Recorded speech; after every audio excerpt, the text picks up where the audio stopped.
Hi, folks. So, how do we prepare for the future?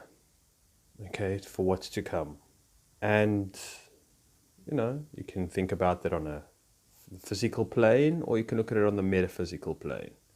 Okay, and I'm not so much one for thinking about it on the physical plane. I'm not somebody who, anticipates, although I do anticipate a system reload, crash reboot type of scenario going on. But I'm not somebody who is going to run to the caves or stockpile goodies. I mean, I might do that at some stage, just get a little bit of extra odds and ends here and there. I mean, it probably would be wise. Myself, I do a little bit of gardening as well, just in case. Who knows? But if things get to that degree and that level, my little garden and a few couple of you know, uh, packets of rice or flour or whatever it might be, canned goods. It wouldn't be the issue of running out of food that would be the my concern. It would be the zombie apocalypse, let's just say, and you get what I'm saying.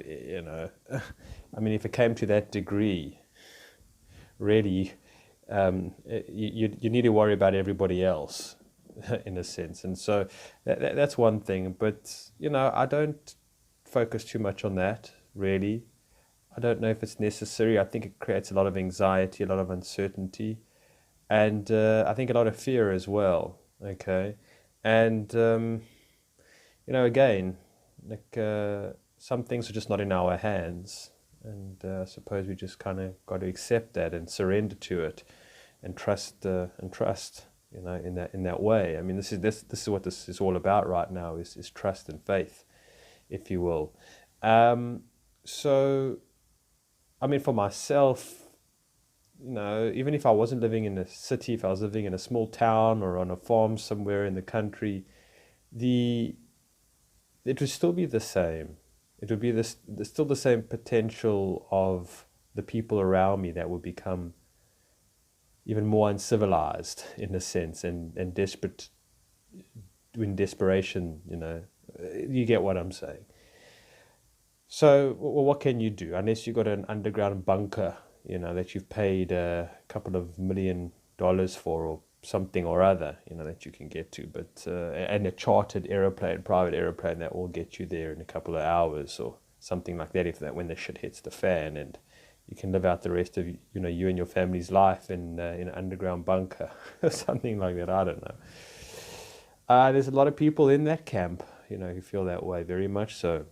And then I think there are people that are in the other camp of saying, well, I'll go out guns blazing, and I think that seems to be somewhat on the cards at the moment. Those kind of, I've got nothing to lose, and I'm loaded, to the tilt. I've got enough. What was it in the Lode Runner, all those cartoons where one of them used to have all that gunpowder, the DNT or something like that, just barrels of the stuff and whatever it is, and ready for anything, And so there's some people are like that. It's like, well, I've got nothing to lose, and so I might as well go out with a bang, in a way, and movies have shown that scene many times, and so I'll go out proudly, when the guy dresses up in his army uniform or something like that.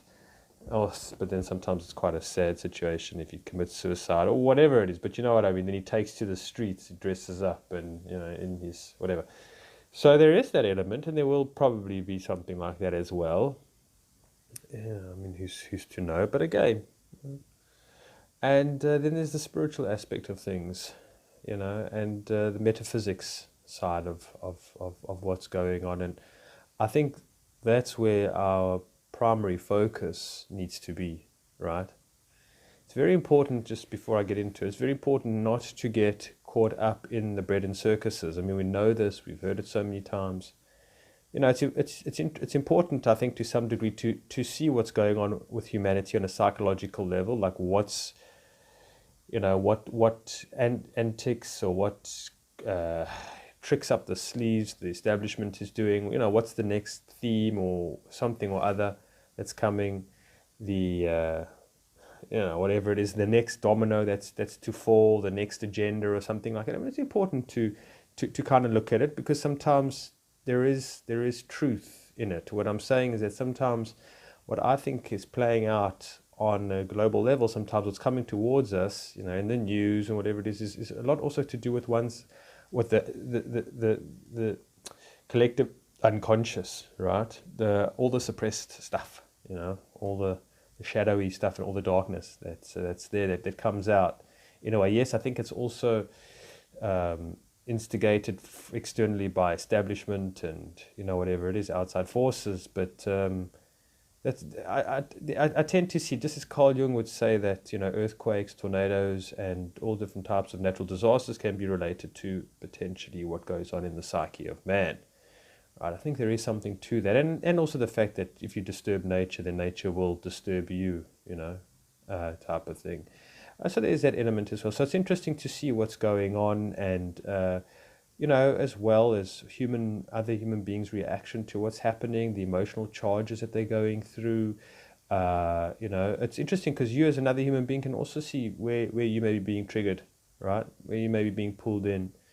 Maybe when you're losing track of the bigger picture, where you're becoming emotionally engaged, and could be around the supper table with either family or friends or something like that, and they're getting very into much a heated debate between the left or the right or something or other, and political views, and or it could be, well, they reacted over CV, or they didn't overreact, and then we needed stricter rules and less people, things like that, and you get pulled in emotion, you get upset by it, and it's like other people that you love, and sometimes you just realize that they're so shallow-minded and narrow-minded and simple-minded, and so much fear.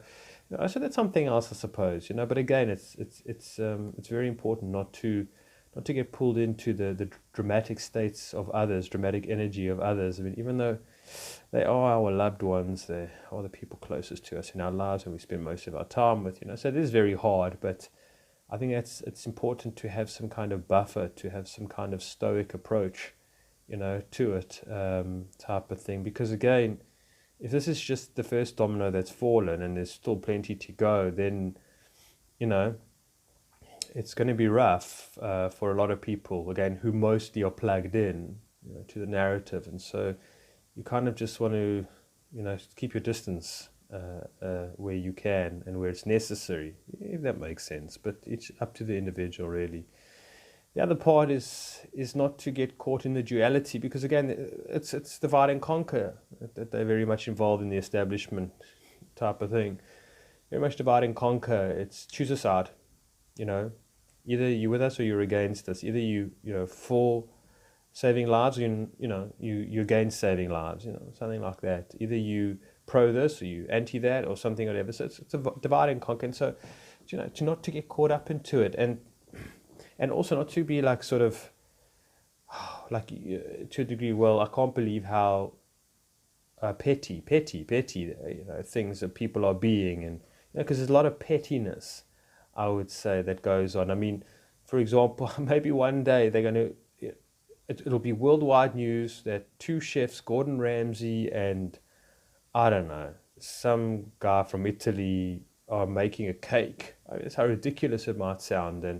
And the one, both making the world's best chocolate cake. And it sounds crazy, I know, but like, well, the one it says, the one camp says, the one party says, this ingredient is a definite must in the chocolate cake. A chocolate cake is not a chocolate cake without this amount of butter in it. And then the other chefs and the other parties say, no, it's absolutely, you're wrong, and it's too much butter, something like that. I'm just giving a bad example, but I mean, potentially, whatever it might be. But again, it's very much child play. It's very much regressed.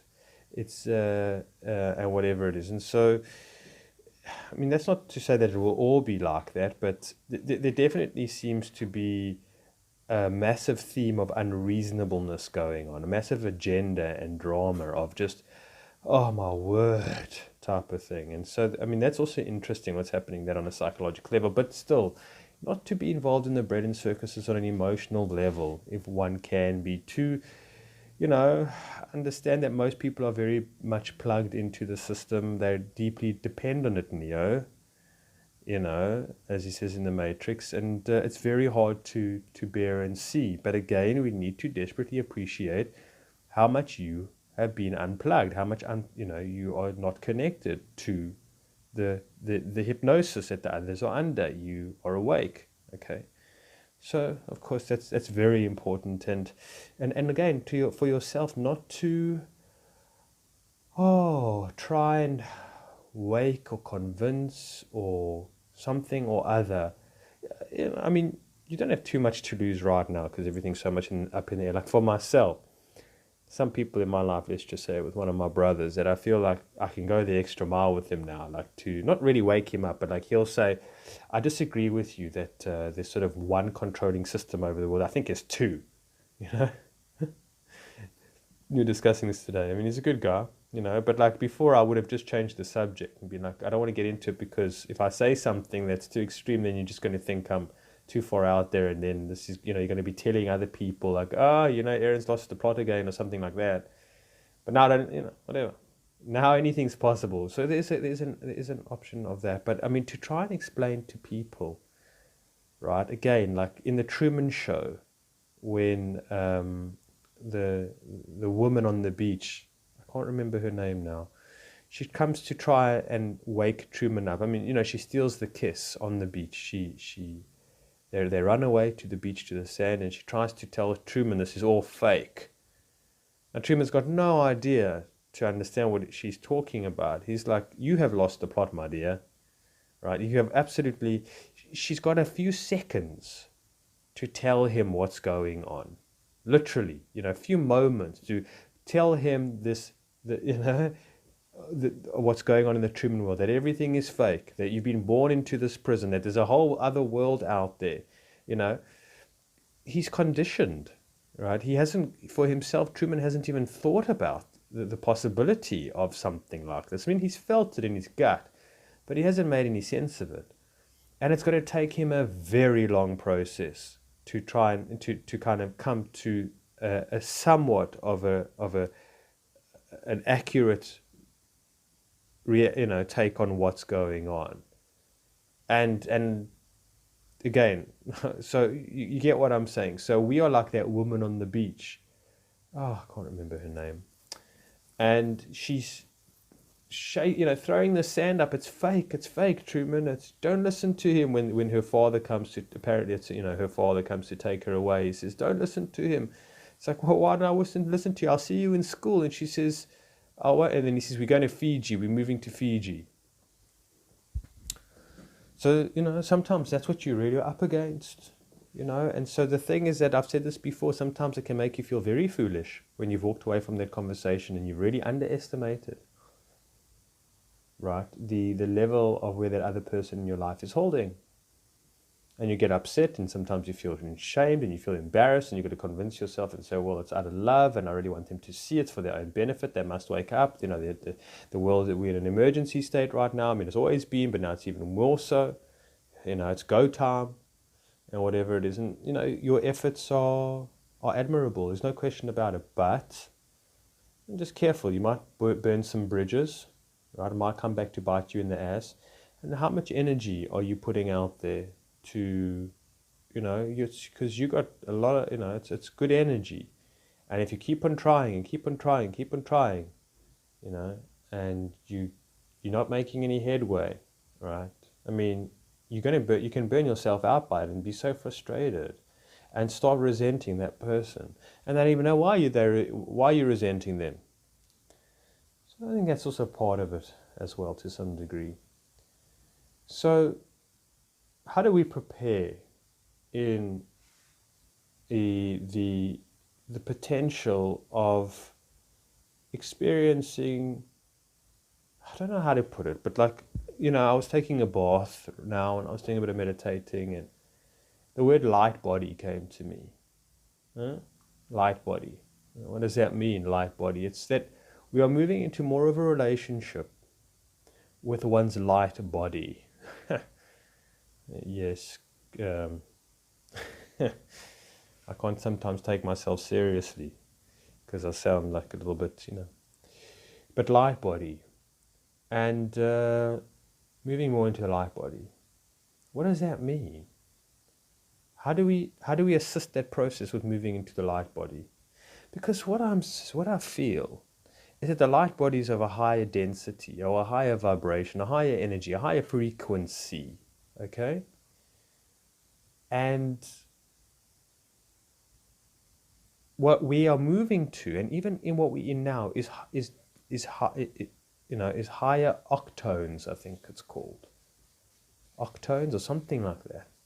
I don't know. And so we need to be resonating. We need to be able to get comfortable with and familiar with, and also utilize the higher energies, right? And the higher frequencies that are, let's say, activating the light body. Okay. And because matter is very dense, mind is very dense. Okay. Well, I'm saying dense, it's heavy. All right. It's a lower vibration. Okay. And so we can't necessarily, we're not able to be elevated if we are stuck in mind and we're stuck in materialism. Materialism meaning ego and identity, not body. Body is part and parcel, I really feel, of the light body. It's the same, right? We cannot separate the light body and the physical body. I just don't think so, because if the physical body is not well, then your light body cannot be well. I don't care who you are, that's just the way it is. If your physical body is not necessarily being looked after, again, I'm not talking about that you have to be vegan. I'm not talking about that you have to stop drinking alcohol. I'm not talking about that you have to stop, porn is not great, but you know what I'm saying, right? All of those things can help, and they will help, and they do help, and you know it, okay? But if your body is not being taken care of by yourself, however it might be, even if you're not meditating enough, you're not relaxing enough, you're not doing some kind of exercise, right? If your body feels that you are a threat to it, okay, you do not have harmony with your body, you're at war with your body, right? If your body feels that you are not working with it, okay, I really feel then you don't have, now this sounds also weird, but you don't have the direct connectedness and immediate connection to your light body. It just doesn't work that way. I don't know how, but I know this through my own experience. I can tell you that now. And so again, I'm not talking about anybody being, really like just fruitarian or breatharian, or I don't know, we'll get into mind as well in regards to meditation or whatever, and things like that, mindfulness, which is a big one. So I'm not saying that, but I'm saying that you have a relationship towards your body, right, which is kind, caring, and considerate, okay? And your body means your eyes, your ears, your nose, and your mouth. So what are you putting in your eyes? What are you looking at with your eyes? What are you listening to with your ears, right? What are you putting in your mouth? What are you doing? Because all of those are inputs into the system, into the somatic, I think the word is. I'm not sure. I should get that word right. But Wilhelm Reich is the person in regards to look up in regards to the bioenergy, right, and what that is about. Again, it's a lot of the time we're looking out there, right? We're looking out there for codes, gematrias, symbolisms, whatever it might be out there, numerologies, out there, it's out there. But we don't look at the bioenergy, what's going on the physical, emotional level, on the mind level, right? Inwardly. Oh, yeah, so we don't want to look there a lot of the time. I'm just saying, we're not so comfortable with that. It's fine for us to, get into all of that stuff externally, but internally, no, we can't do that. Well, no, I mean, we're more apprehensive, let's rather just say. Definitely more focus, less on the somatic. I mean, to understand that we are responsible, we are grown ups, we are adults, and we are taking care of something that is like a child that cannot, it takes care of itself, but it depends on you and how you look after it. You see, it's how you look after it. And if you don't look after it, it doesn't maintain, it doesn't sustain, and it breaks down. You are responsible for taking care of it. It is not separate from you. It will help you. It will aid you. It will, it's not a burden to have a relationship with one's body. I'm saying the body can be a burden. I'm not saying that when we're ill, we're not okay, we're not healthy, whatever it is, or something or other, it is a burden, right? And I mean, I know even for myself, I've got irritable bowel syndrome. I have a lot of gas, I'm sorry to say. I wake up in the evening, in the middle of the night, to go to the toilet for number twos a number of times. Seldomly do I get a good night's sleep. And I get frustrated with myself, And so we do have that relationship, but I mean, that's with myself, but anyway. So in order to connect more so with the light body, there needs to be a combination of mind, body, and spirit, I would say. Okay? Which is the light body in a way. It's just the Father, the Son, and the Holy Ghost in a sense, the trilogy, whatever that means. I'm not sure, but it sounds cool. And so with mind, it's really imperative now, folks, that you watch where your mind is going. It's fleeting thoughts. You watch where it's going. You watch how it's, either teasing you a little bit, mocking you a little bit. Now, when I say mind, it's the voice in their head. Or, it's sometimes so quick, that voice, that sometimes it just comes, it's also through emotions. It's not just thoughts, it's emotions as well. Right? In a way, I mean, whether this is the ego, who knows, but it's just, so you're aware of it. You're aware of when you're getting frustrated, right? You're aware of it. You're on the ball. You're on the ball all the time. You're paying attention all the time, folks. You're paying attention. You can't not pay attention. Okay, now that's not an exhausting task necessarily. Yes, it's a demanding task. But this is the mystic's journey. This is the dedication that it takes. I mean, we're very lazy in today's world, I suppose, but I mean, to become, I don't know, one of these, what do you call them? Like, somebody with a sword. I just think of that Tom Cruise movie. What's it called? The Last Samurai. And to become a samurai, how many years does it take? How much dedication does it take? Sacrifice does it take? Or something or other. And so, again, all of this must really be done out of love. This is not regimental. This is not get down and give me 20 push-ups or something like that type of attitude. This is not coming from an authoritarian point of view, from a boot camp type of situation. It's all coming from empowerment and love. Right, and that's the attitude that we've got to take, and no other attitude will really, motivation, I think, will really work. So again, I mean, just to be wary of the mind, the fleeting thoughts, and see that which is not true within the mind, or that which is not helpful that the mind likes to think about. Okay. And yes, sometimes the mind's on its own mission when you're very tired or you're very hungry or something like that. So you've got to be, you've got to understand. It's like a child that gets hungry or tired. It just cries and moans and is irritable. And the mind gets irritable, And so we've got to be aware of that as well, that the mind gets irritable. The mind also gets overwhelmed, which is us in a way. We get overwhelmed with how much data and information we're looking at on YouTube and blogs and whatever it is, and in our phones and etc. It's just too much overwhelmment, too much more information, and sometimes the mind, if you want to call it, also just we don't look after it.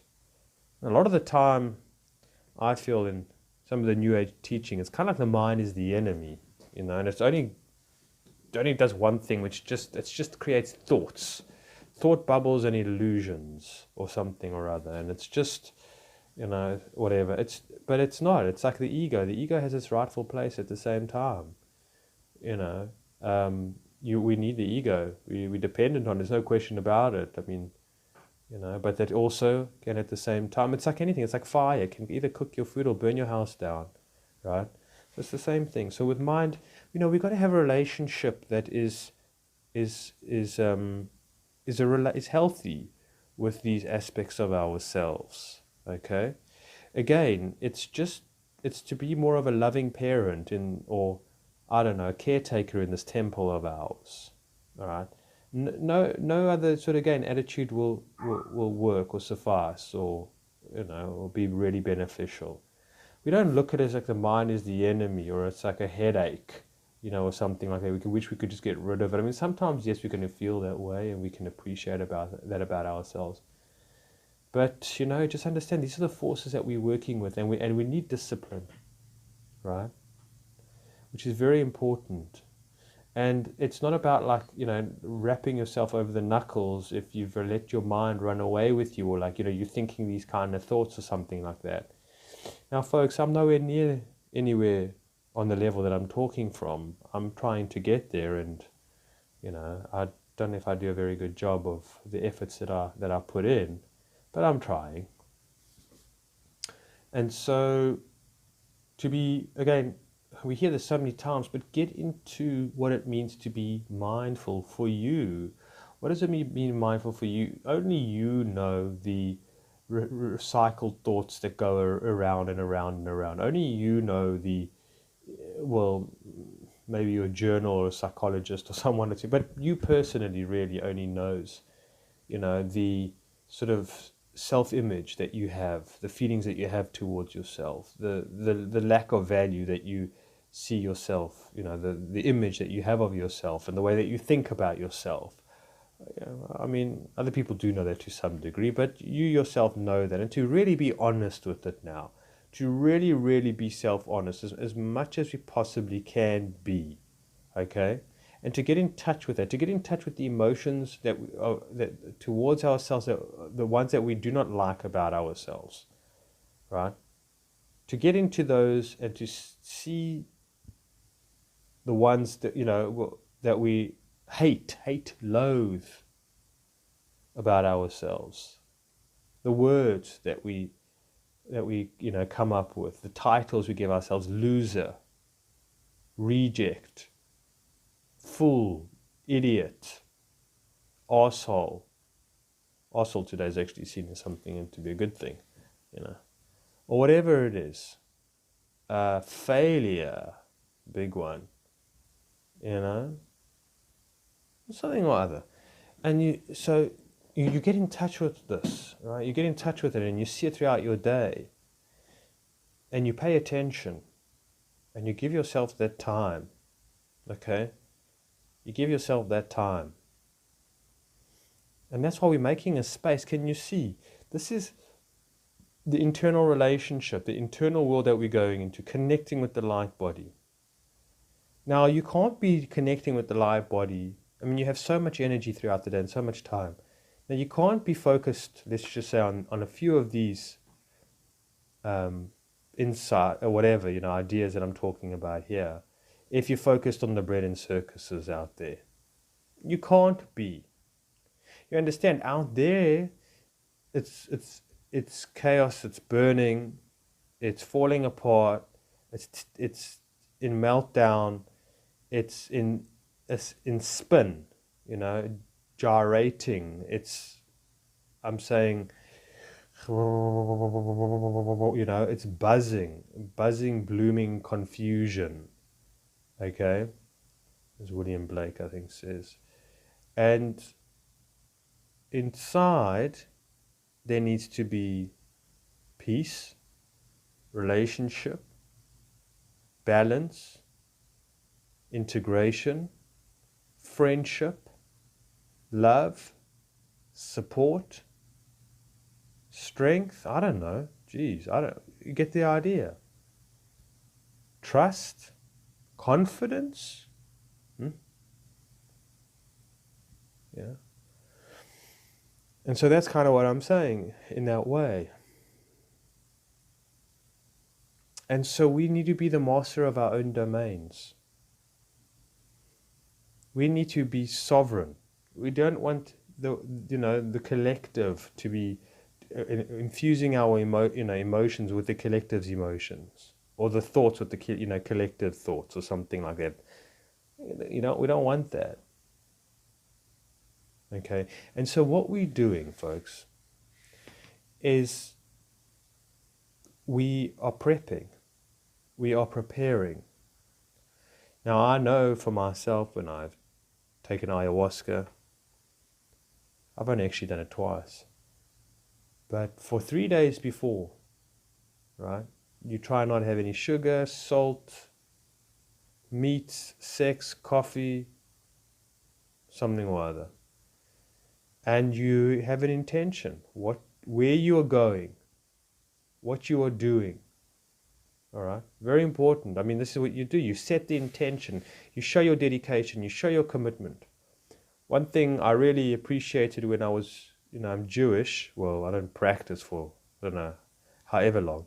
But one of the things was that I appreciated the respect back in the day. Look, I don't think people have it as much as it was before, but the seriousness of the Day of Judgment, Yom Kippur, the Day of Judgment in the Jewish calendar. It's a fast day. It's a 24-hour fast, the most serious day of the year, where basically God will write you at the end of the 24 hours. He decides whether he'll be writing you in the book of life or the book of death.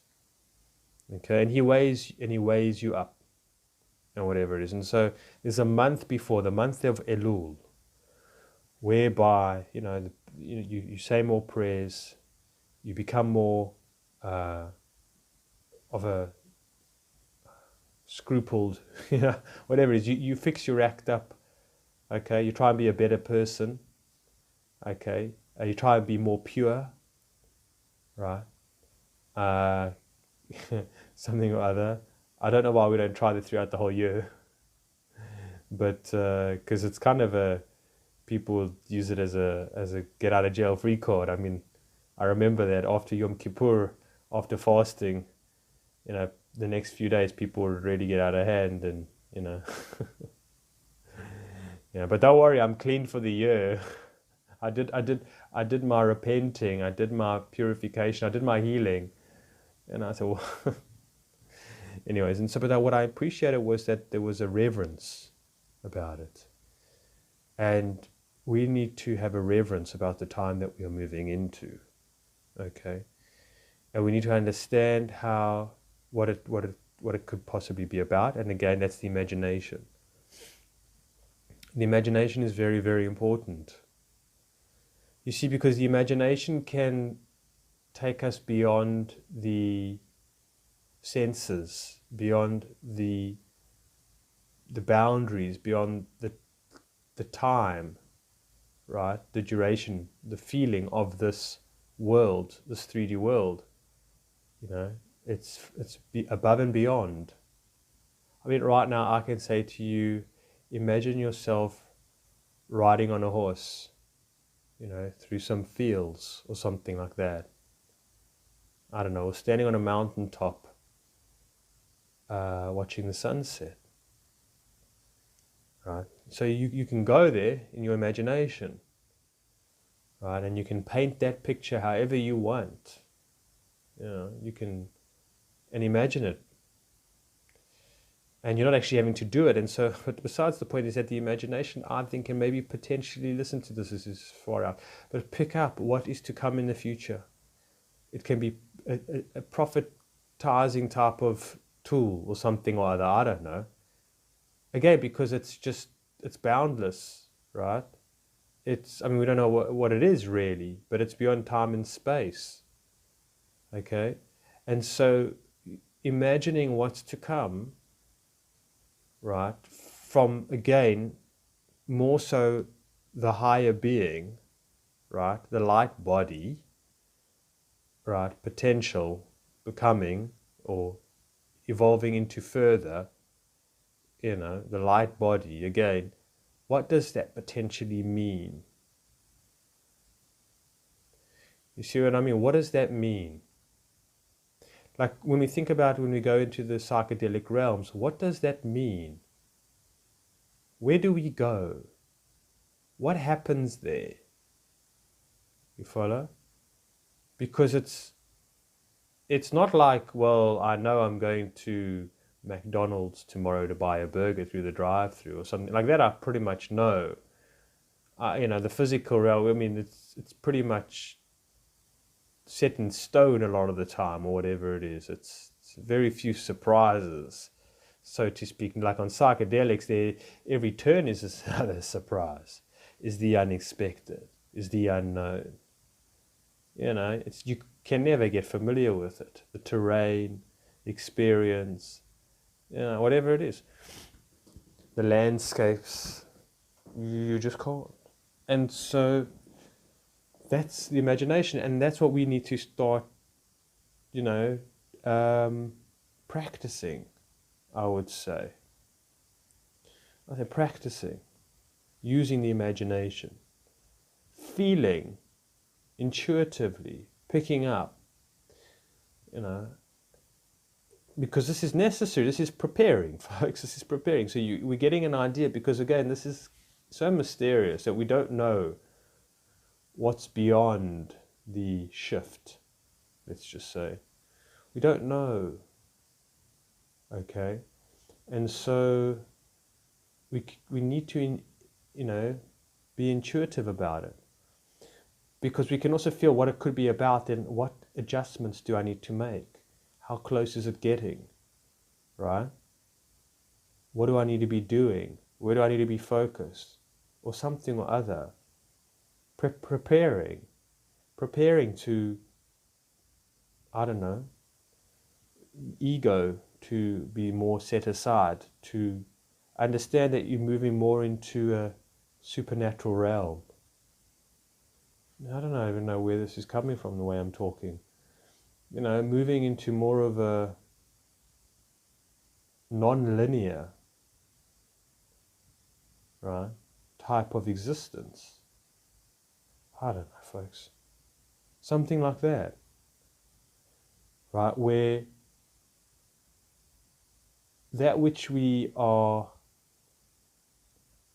how would I say, that which we are limited here by, that which we believe to be our limitations in regards to spiritual exercises or powers, supernatural, which we call supernatural here, but somewhere else would probably just be like, it's just normal, it's just what you do type of situation, Like, I mean, is it going to be language?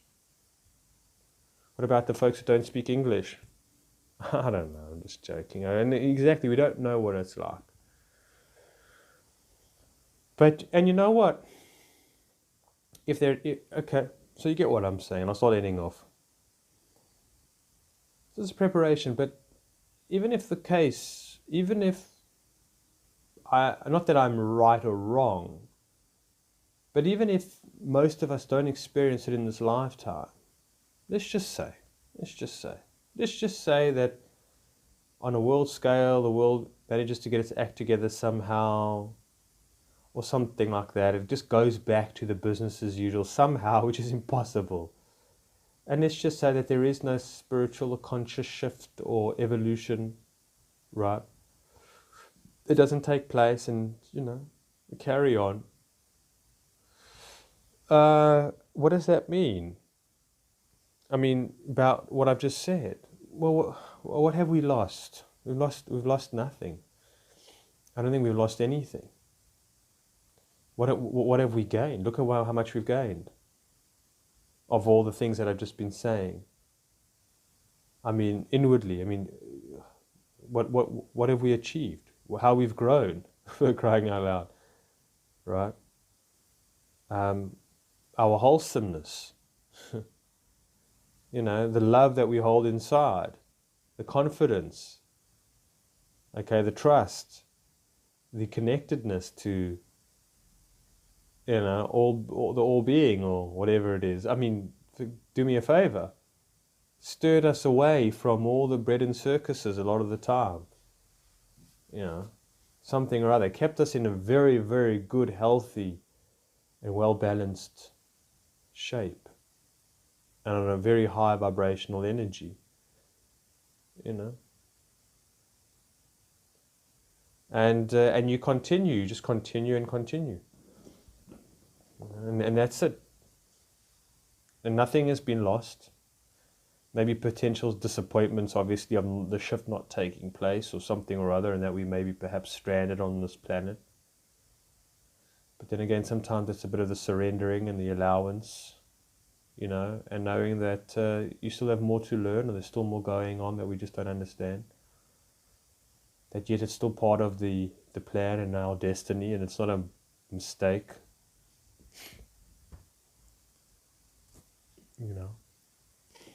And maybe then the relationship continues even further, which I wasn't really mentioning, but I was in the same way, is that our relationship with consciousness, right, which is something which is the divine, let's just say, the Logos, the cosmos, the universe, God. Again, you're not having a relationship with anything before you have a relationship with yourself. Just no ways. Doesn't happen. Can't happen. Because you don't exist.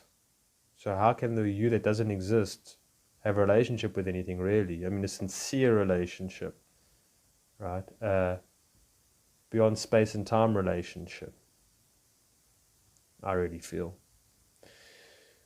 So that's it, folks. What else can we just say before I end off?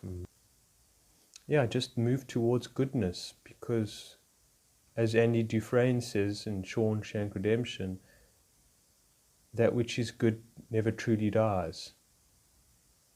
And obviously I don't mean, because we all die, but that which we've gained, that which we've achieved, how we've grown, how we've loved, right?